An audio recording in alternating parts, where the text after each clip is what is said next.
Support vector machine. Support vector machine एक supervised learning model है जिसके थ्रू हम लोग डेटा को एनालाइज करते हैं, उसके अंदर पैटर्न्स रिकॉग्नाइज करते हैं और सपोर्ट वेक्टर मशीन्स को क्लासिफिकेशन और रिग्रेशन एनालिसिस दोनों के लिए इस्तेमाल किया जाता है। अब यहाँ पे हम लोग के पास सपोज कि दो डेटा सेट, मतलब एक डेटा सेट है जिसमें मल्टीपल ऑप्शंस टारगेट या तो 0 है या 1 है। ठीक है। अब हम लोग, अगर तुम इस ग्राफ को, इस फोटो को देखोगे, इस ग्राफ में यहाँ पे नोटिस करोगे कि ये एक हाइपर प्लेन है और इसके राइट साइड, इसके जो नीचे है वो सारे पर्पल है और ऊपर सारे ब्लू है।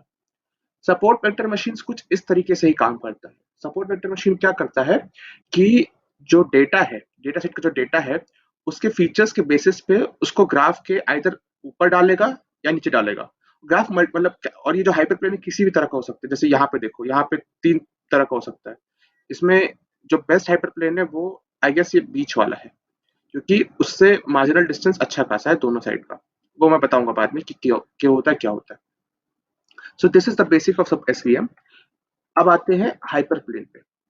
हाइपर प्लेन क्या होता है? हाइपर प्लेन कुछ नहीं है, बस एक लाइन है जो तुम्हारा ग्राफ के डायमेंशन से एक डायमेंशन छोटा होता है।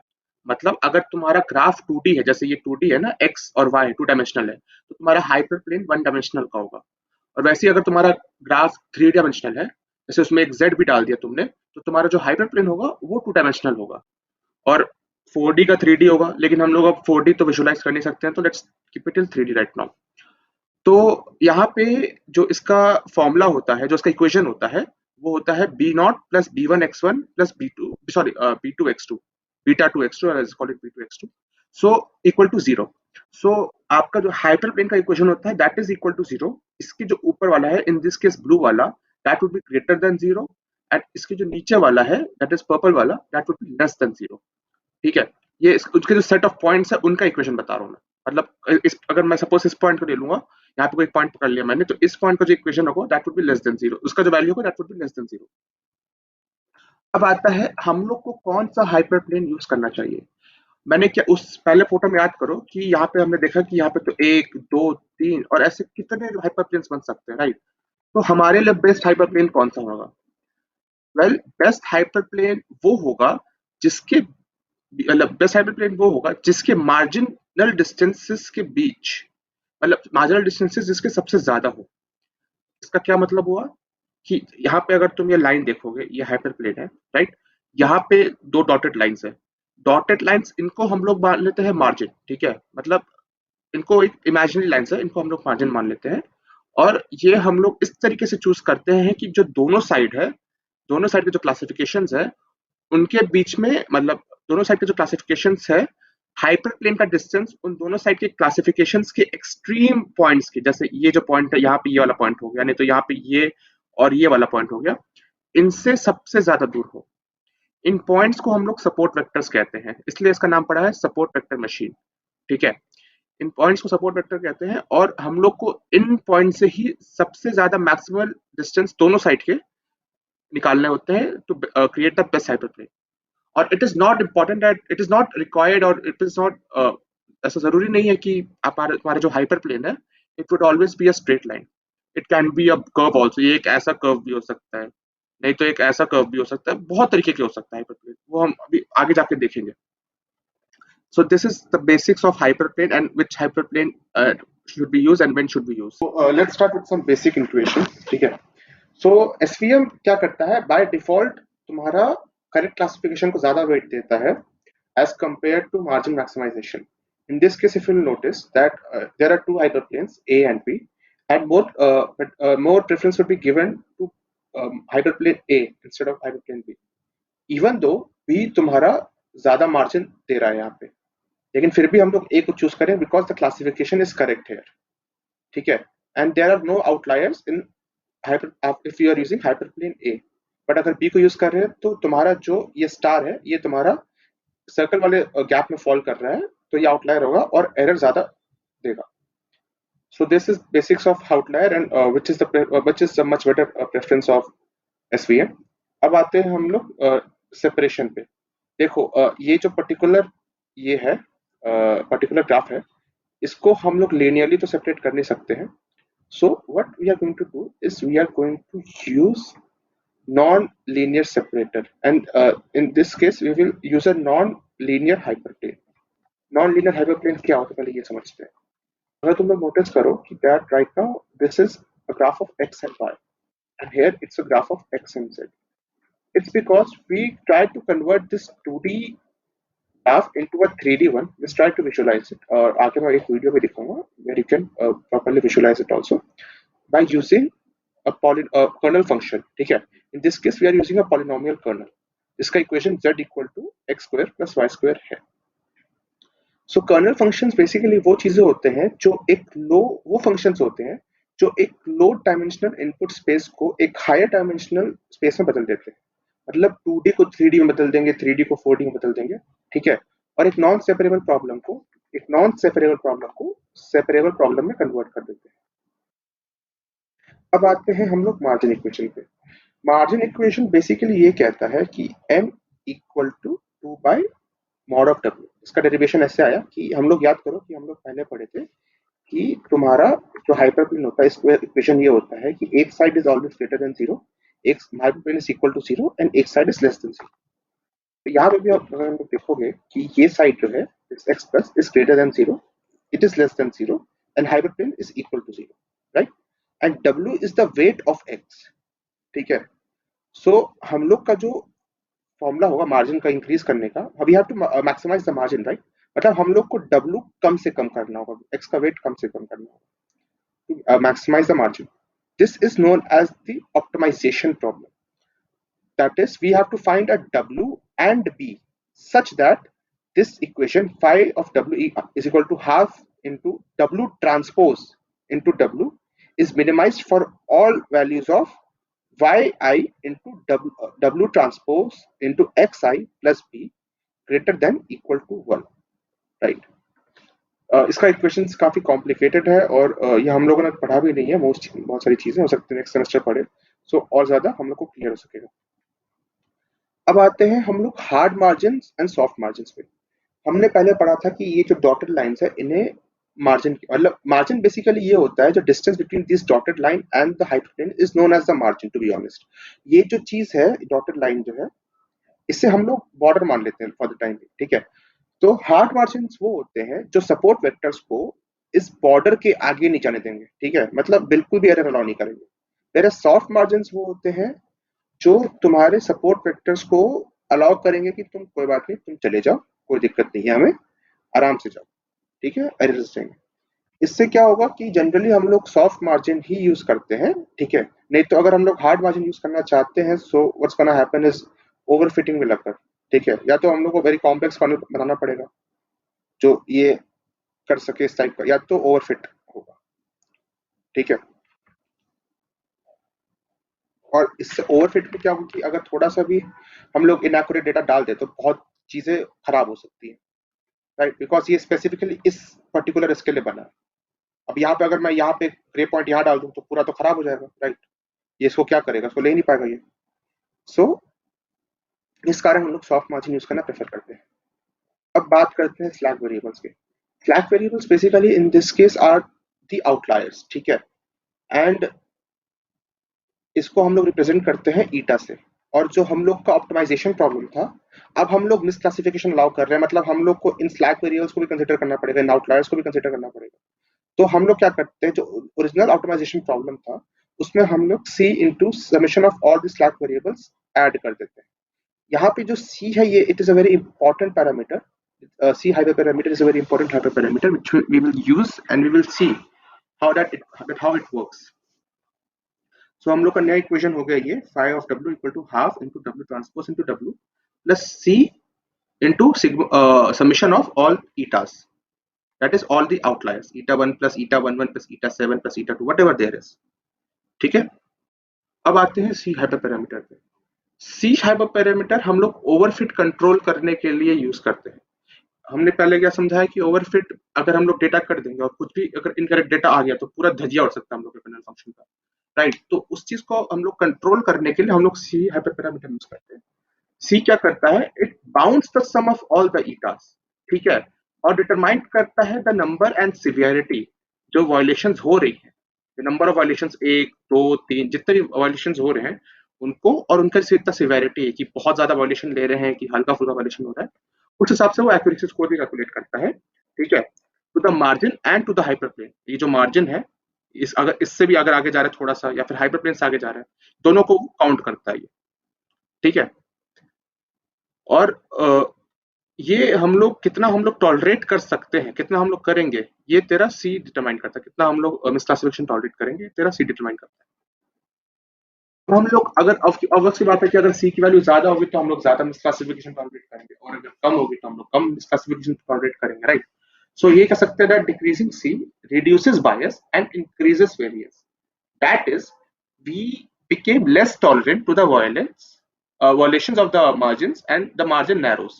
मतलब अगर हम लोग अब देखो क्या हो रहा है कि मार्जिन के लिए हम लोग बोल रहे कि यार अब सी के वैल्यू हमने बढ़ा दी, तो हम लोग हाँ कि तुम लोग कर सकते हो। इससे क्या होगा कि मार्जिन छोटा छोटा होता जाएगा, बड़ा नहीं जाएगा, बिकॉज हम लोग टॉलरेशंस अलाउ कर रहे हैं, राइट।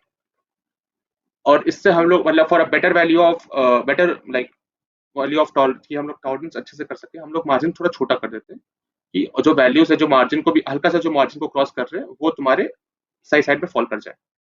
वैसे अगर हम लोग सी करेंगे, वो क्या बोलते हैं, सी को अगर हम लोग इंक्रीज करेंगे तो हम लोग एरर रेट ज्यादा अलाउ करेंगे, इससे तुम्हारा मार्जिन वाइड हो जाएगा। ठीक है, तो हम लोग क्रॉस वैलिडेशन के थ्रू हम लोग सी चूज करते हैं जनरली।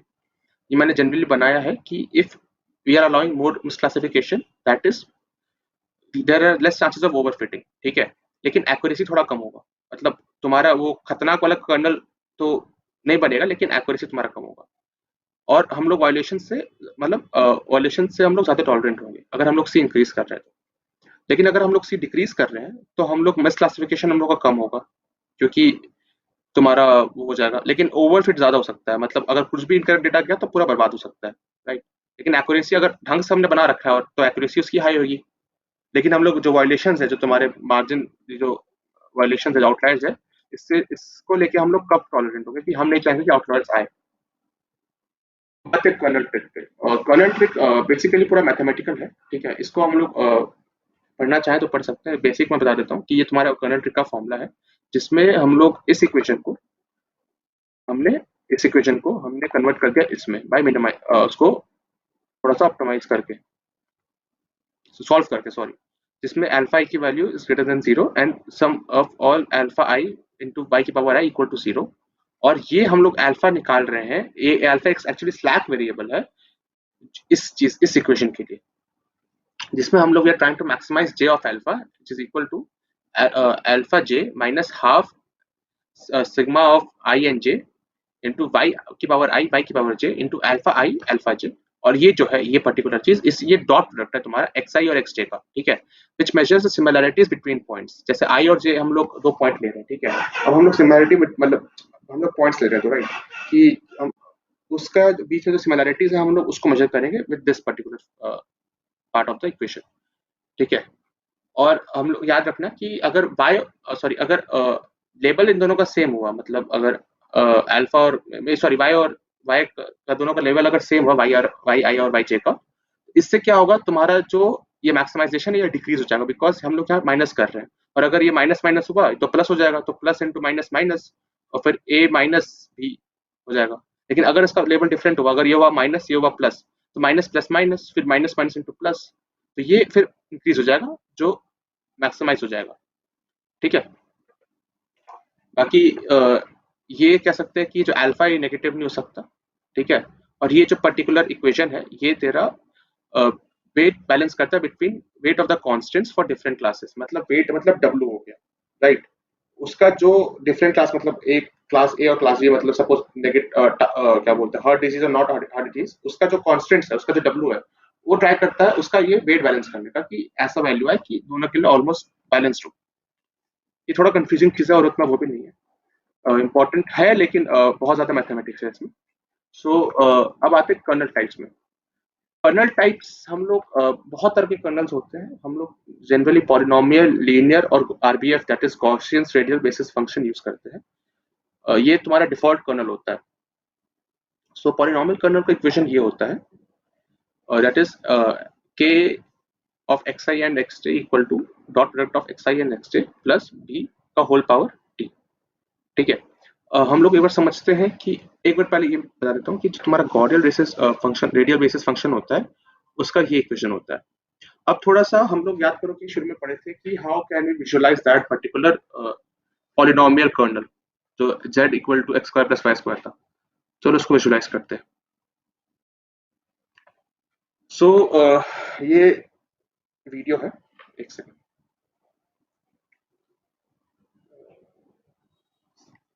ये वीडियो है, इसमें अगर तुम लोग नोटिस करोगे कि ये जो ब्लू रेड डॉट्स है, ये सेपरेबल नहीं है, राइट, क्योंकि ये इसके बीच में और रेड उसके पास में। तो हम लोग क्या करते हैं कि हम लोग इसको 2D से 3D में कन्वर्ट कर देते हैं, ठीक है। It convert this into 3D from 2D, as you can see हम लोग उसको उठा दिए, राइट। अब तुम नोटिस करोगे कि ये ऊपर जा रहा है पॉइंट्स। अब देखो एक मिनट, हाँ, ये देखोगे कि रेड वाले सारे ऊपर चले गए, ब्लू वाले सारे नीचे रह गए। तो अब हम लोग उसको डिवाइड कर सकते हैं with a 2 dimensional hyperplane, because right the figure is now 3 dimensional. ये जो पूरा ये तो अब 3 डायमेंशनल हो गया ना, और हाइपरप्लेन तुम्हारा n-1 डायमेंशन होता है। अगर जो तुम्हारा ग्राफ है उसका डायमेंशन 3 है, तो तुम्हारा हाइपरप्लेन 2 डायमेंशनल होगा। तो हम लोग एक 2 डायमेंशनल हाइपरप्लेन डाल दिए, और अब हम लोग डिवाइड कर सकते हैं इन दोनों को, और हम लोग क्लासिफाई कर सकते हैं उन दोनों, right. This is how polynomial kernel works. वैसे ही आरबीएफ में भी ऐसा होता है कि एक second,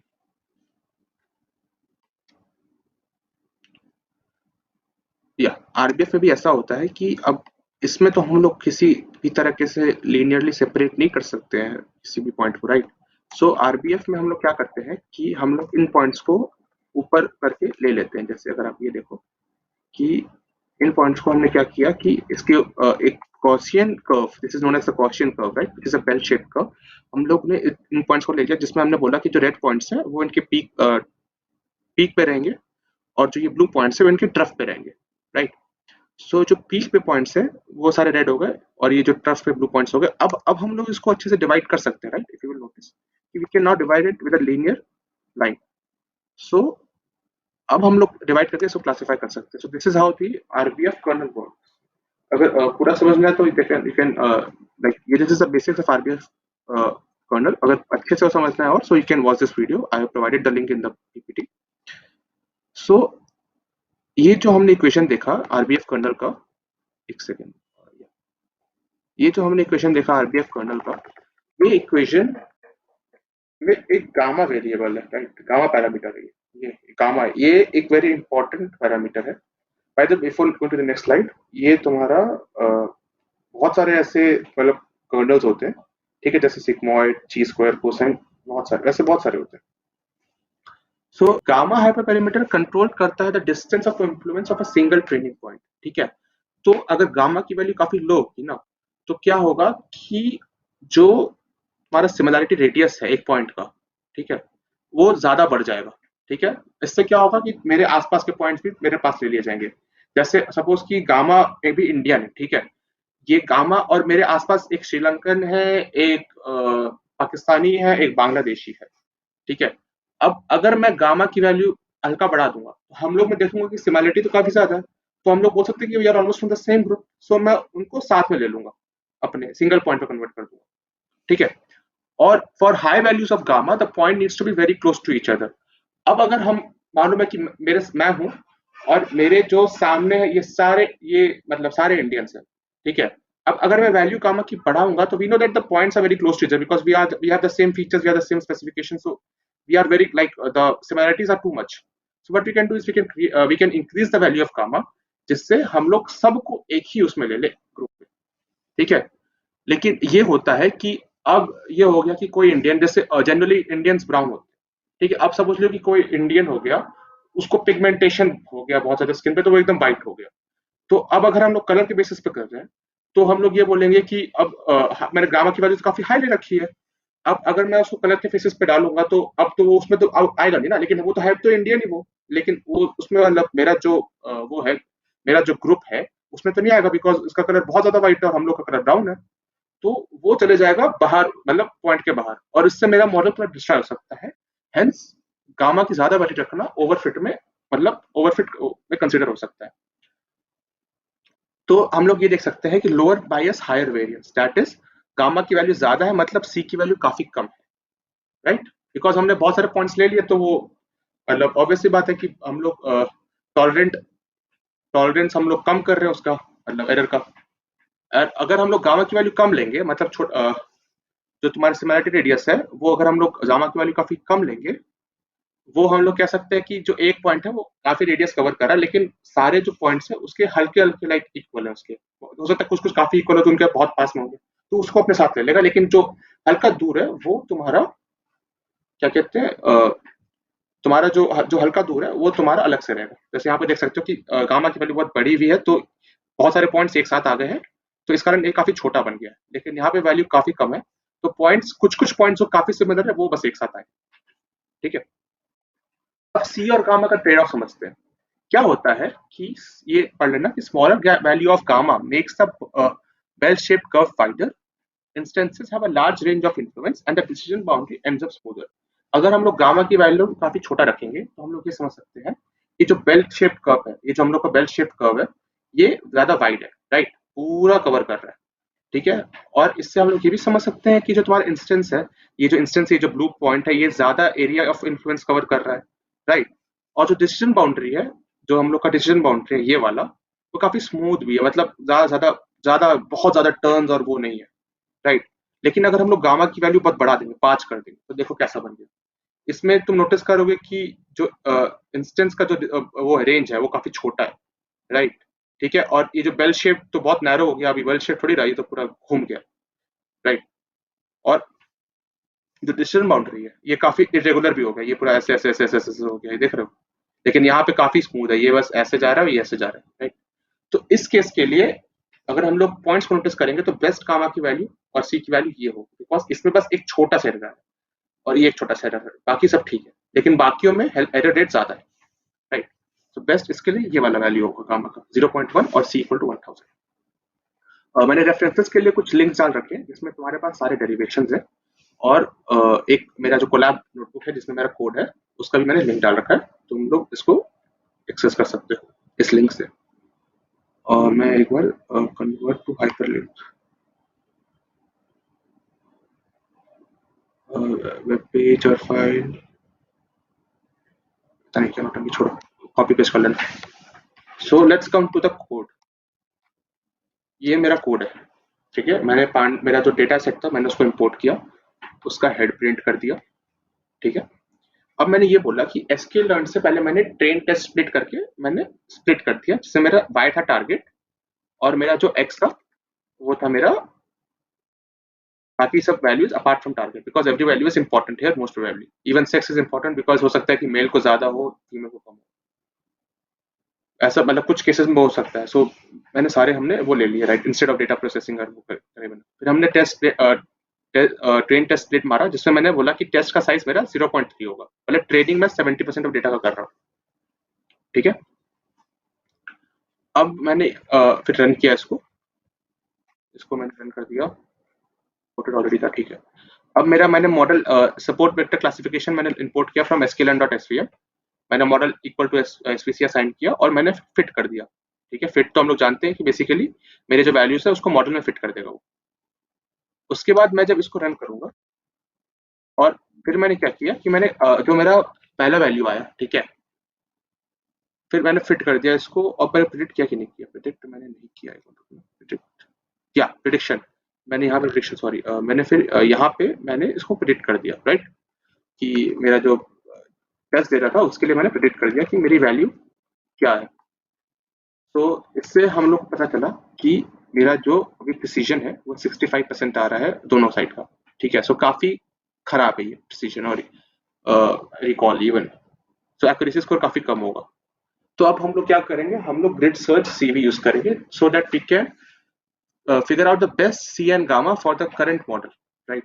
This is only for mostly used in SVM only, C और gamma तुम्हारे SVM में होते हैं बस, और this is very important। So मैंने क्या किया, मैंने एक पैरामीटर करके वेरिएबल बनाया, उसमें मैंने C डिक्शनरी का मैंने बोला कि C इक्वल टू, फिर मैंने इसमें मल्टीपल वैल्यूज डाल दी लिस्ट में, ठीक है, जिसमें मैं C की वैल्यू धीरे धीरे इंक्रीज किए जा रहा हूँ, और मैंने गामा किया और गामा की वैल्यू में धीरे धीरे डिक्रीज किए जा रहा हूँ, ठीक है। सो अब क्या करता है ये ग्रिड सर्च सीवी, ये तुम्हारा हर एक सी, मतलब हर एक सी और हर एक गामा की वैल्यू मतलब n स्क्वायर बार चलता है, दैट इज n बार चलता है ये, जिसमें ये हर एक गामा और हर एक सी की वैल्यू को कंपेयर करता है और बेस्ट एक्यूरेसी स्कोर निकालता है, ठीक है, जो हमने प्रोवाइड किया। हो सकता है मैं और प्रोवाइड कर सकता हूँ, हो सकता है उसको ले ले, सो वो डिपेंड करता है केस टू केस पे। अब मैंने ग्रिड सर्च सीवी का जो ये है आपका कंस्ट्रक्टर है, इसमें हम लोग पास करते हैं अपना model, in this case SVC parameters, this particular parameters and verbose. Verbose is basically to display this की हमने जो इतने सारे पास किए उसमें एक्यूरेसी स्कोर डिस्प्ले करने के लिए, ठीक है। फिर हमने क्या बोला कि हमने ग्रिड क्या करता है कि ग्रिड तुम्हारा एक तरीके से मॉडल का ये जो ग्रिड सर्च सीवी है एक नया इंस्टेंस क्रिएट कर देगा with the best values of C and gamma in the model, in the SVC model. उसके बाद इन द एसवीसी मॉडल या सो उसके बाद हम लोग बोले कि ग्रिड डॉट फिट किया हमने वापस और फिर प्रिडिक्ट किया, ठीक है। अब हमने टेस्ट डेटा के साथ फिर से प्रिडिक्ट किया, तो देखते हैं अब हमारी वैल्यू क्या आती है। ये बाय द वे ये हम लोग का पहला प्रिडिक्शन था, ये वाला जो अब ये जो पर्टिकुलर है ये हम लोग का पहला प्रिडिक्शन है। इसमें हम लोग की जो वैल्यू है ये आई एक्यूरेसी 64%, करेक्ट। अब हम क्या करते हैं कि let's predict this for the new data की नया जो हम लोग का जो नया वाला बनाया उसमें हम लोग का क्या प्रिडिक्शन रिजल्ट निकला। अब हम लोग देख सकते हैं कि हम लोग का मॉडल 85% एक्यूरेट है अप्रोक्सीमेटली, 86 प्लस 84 85% एक्यूरेट है हम लोग का मॉडल अप्रोक्सीमेटली। अगर हम लोग को देखना है तो ये भी देख सकते हैं accuracy in the score y test comma